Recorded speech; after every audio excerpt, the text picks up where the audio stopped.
Hey guys, this is Shell, your rolling MC, and I am the mouth on the mic of Hitting the Streets podcast show.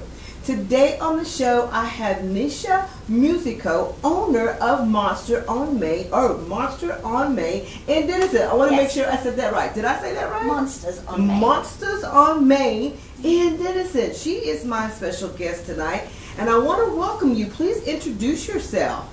Hi, I'm Nitia Musico. Yay! Owner of Monsters on Main. Yes. I am. So I bought a little monster. Actually, I was looking for one. I've been looking for one for a long time. I happened to go downtown Denison and walk by. I was like, I'm going to go in here again and see which monster reaches out to me.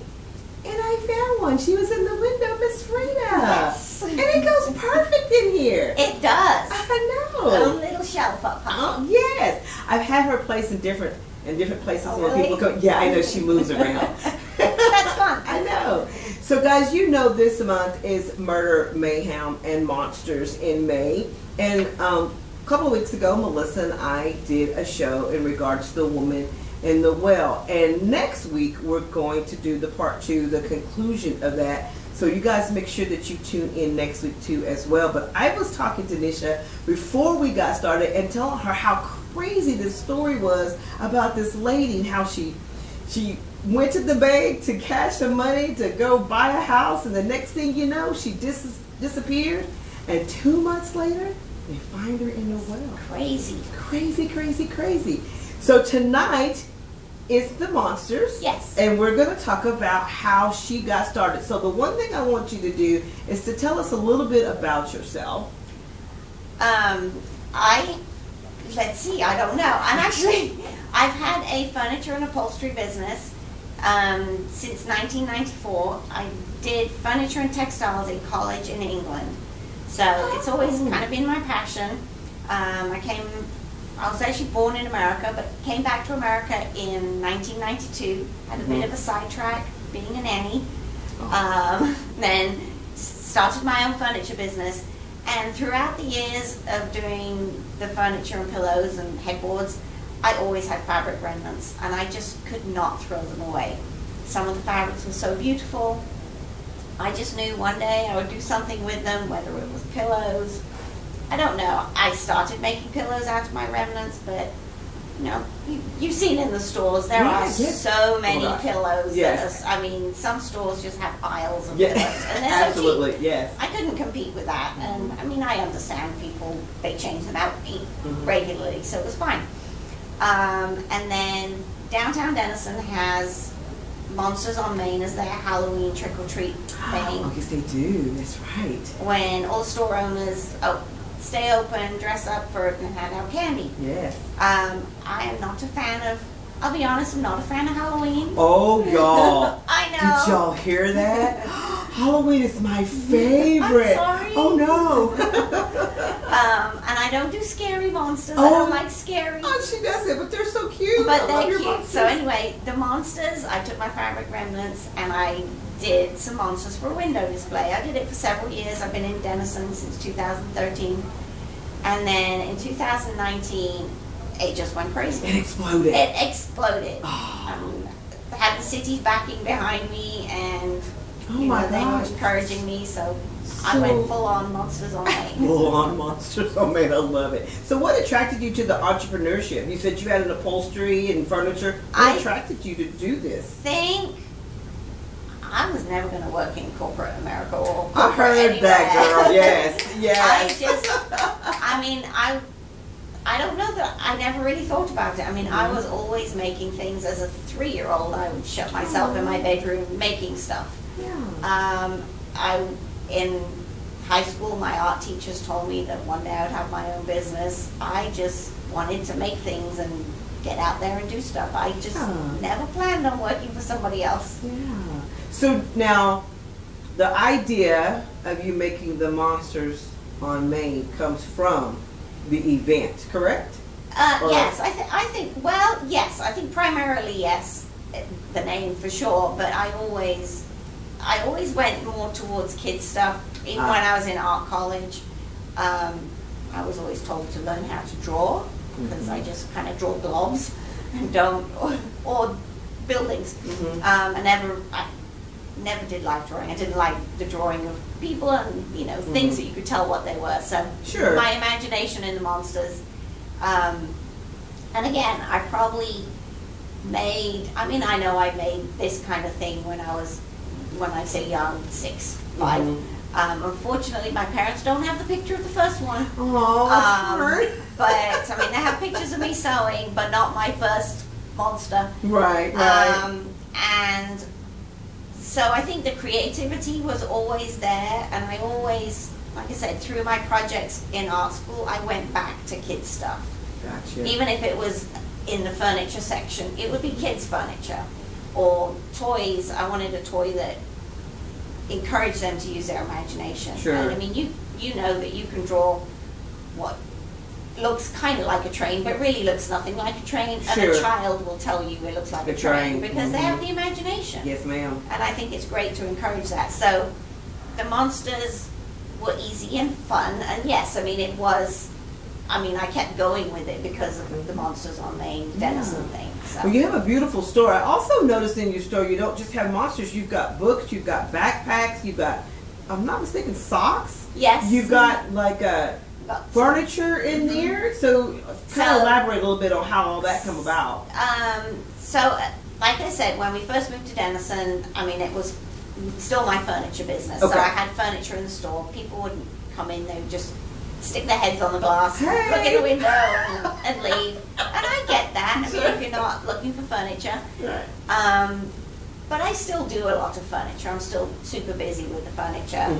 So I do have some items in the store, primarily patchwork, reupholstered stuff, patchwork because I'm using my fabric remnants.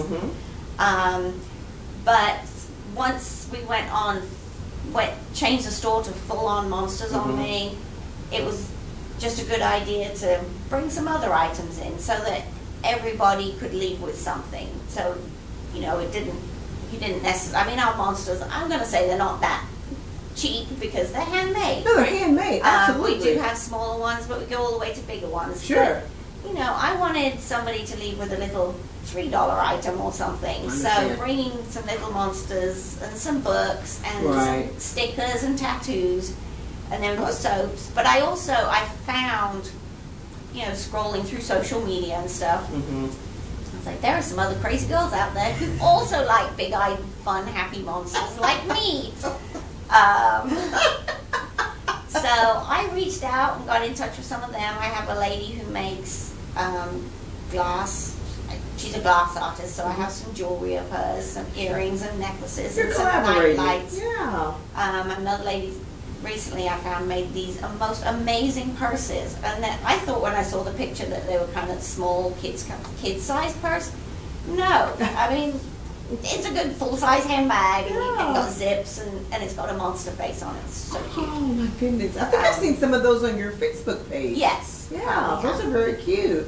So, what has been like your most satisfying moment, or do you have more than just one satisfying moment?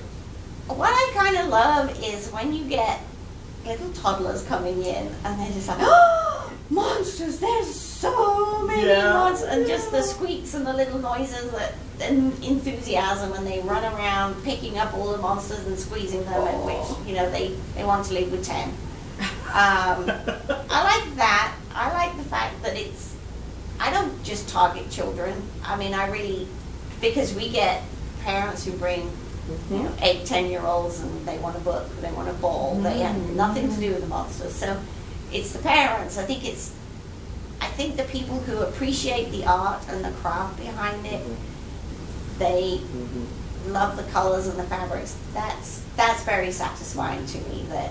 And if you guys are watching the video, which I'll have up on YouTube, I have monsters all over the podcast table, and they're so cute. Oh, she also has. I make some little dog toys now. She makes dog toys. Y'all, can you imagine what Maverick would do to that monster? Let's not even discuss. Okay. So, what has been your challenges? Making enough monsters. Really? Yes. Okay. So, I mean, it's been great. They sell and sell fast sometimes. I mean, we have gone up and down. I mean, I would obviously love to sell more than I do, reach more people. get out there and sell online is one of my biggest challenges. Being online sales. I mean, we have a full we have social media, Facebook and Instagram and TikTok. I need to follow you on TikTok. Yes. Yeah. But we have a website and it's constantly updated. So all of our new monsters are on there. Okay. I mean, and so, you know, I'm glad that we figured out a way to that there's platforms that in store and online all linked together. Because with my furniture, I never did that. It's just a check. Oh yeah. So, well, I was gonna say the word of mouth goes really far. You know, I've heard a lot of good things about you, and just seeing you out there and watching your page. I mean, you're really hustling. You know, out there with the little monsters. So yeah. So what do you feel like, or what do you think is your key to your success in this? Fun. I think it just puts a smile on people's faces. It truly does. I mean, they come in the store and, I mean, obviously I don't know how grumpy they are before they come in, but you can tell they're happy. I mean, even the ones that I'm just walking around. And I'm just walking around, but I saw this monster in the window. They came in and they start talking and they're happy. So I think it's the joy that they bring and that people are willing to put a monster on their sofa or their guest bedroom bed instead of a regular square pillow. Yeah, a regular, square pillow. So if you could speak to your younger self that was just starting out, what advice would you give yourself? If you could speak to your younger self right now, starting out, what would be that advice? Perhaps I should have listened to a few more people. Maybe they had some advice to give me. You know, I think quality. I would definitely say quality is the best thing. I mean, I've had over the years, telemarketers have called, you know, you need to advertise. I'm like, I don't need to advertise. It's word of mouth. I mean, it's definitely, if you do quality and present yourself well and present the product well, as in finishing the underside of a chair. I mean, you don't just leave it all the bits strings hanging. Put a back dust cloth underneath it to make it look nice. Exactly. Your name's on that. You don't know who's crawling around on the floor, laying there and playing with their dog and looking at the underside of the chair. So to me, it is quality that you should always know that your name is on it, and if you don't do a good job, if you're not pleasant to people, at customer service. Customer service. I mean, that will come back and want you. So I feel I've done a good job of that, but I think that would be the advice, definitely. So. Okay. So, I just lost my question. Oh, sorry. No, you're good. What are you? It came back. What are you most grateful for? My customers. I truly am. I mean, obviously I've done something right, because when I first started out, I was doing a lot of babies' bedrooms, and those kids graduated from college, and I'm still doing work for their parents, and even them. Wow. And I mean, that makes me proud that I've had customers since the early 90s, mid-90s, I guess, because I started in 94. And I'm still doing work for them. And it's not just one family. I mean, it's a bunch of customers that are repeat customers. That I think is amazing, that they come back to me. So I did something right. Everybody loves repeat customers and referrals. Yes. Everybody does. Exactly. And it is. It's the referrals, and they'll tell me who they got my name from. Like, that was a long time ago. I mean, that's great. So is there anything else that you would like to tell our audience before we wrap up? Check out my monsters. I mean, they truly are fun. I think when I tell people that I'm doing these monsters, some of them, they just don't understand. But but I'm upcycling stuff, recycling. I'm not wasting. I mean, these fabric remnants would be in the trash. I've seen I've been to other upholsterer workrooms, and I'm just like, that trash can is so full of fabric. What are you doing? And I think the fact that I want to emphasize, I don't use fabric that's come off an old chair. I mean, I have made monsters from old chair fabric because the customer was like, that's what they requested. This was a request. Yeah. But I don't do it because I don't know where the fabric's been. Dog, animals, cats. There you go. Yeah. But also the fabric could fall apart next year, and I don't want my monsters to fall apart. So when I say upcycling, it's definitely the remnants from the new fabric that we put on a piece of furniture. So I'm saving that from the landfill.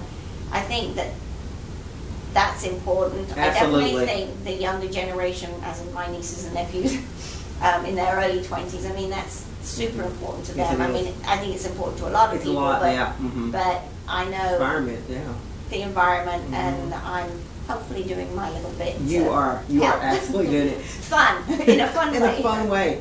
Yeah, you and I will have to get together and collaborate a little bit more. I do a Connect and Create once a month on Tuesday, which is related to art and therapy and imagination. You know, creating. That sounds exciting. Yeah, so let's chat further down the road and see what we can do about making that happen, because I think it'd just be a great idea for you and I to work together in that piece with kids or adults or whoever wants to make their own monster. Yes, I mean, I think what you said about that, I think it would work, and we don't mind people coming into the store to help create their own, but we're definitely not Build-A-Bear. No, oh my gosh, no. So I don't want to. I don't want people to think that. No. But I mean, we do custom. We've done. We've done some with prints on the back, like print name for babies. But their names for babies and separate for kids. So that's awesome. We can do stuff like that. We do custom, but I think what you're saying about the art and the therapy and the connect, I think that's a really great idea. I'd love to do something like that. So stay tuned. Yeah, stay tuned. So tell me give the audience your social media information so they can start following you. I am Monsters on Main. TikTok, Monsters on Main.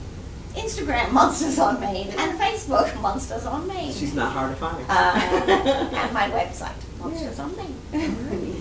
Well, I appreciate you being on the show. That's it for us tonight. Well, thank you. I enjoyed being here. Good. Okay, guys, that's it for me. Your Rolling MC. Catch another episode on Hitting the Street. Thank you so much for being here. You're welcome.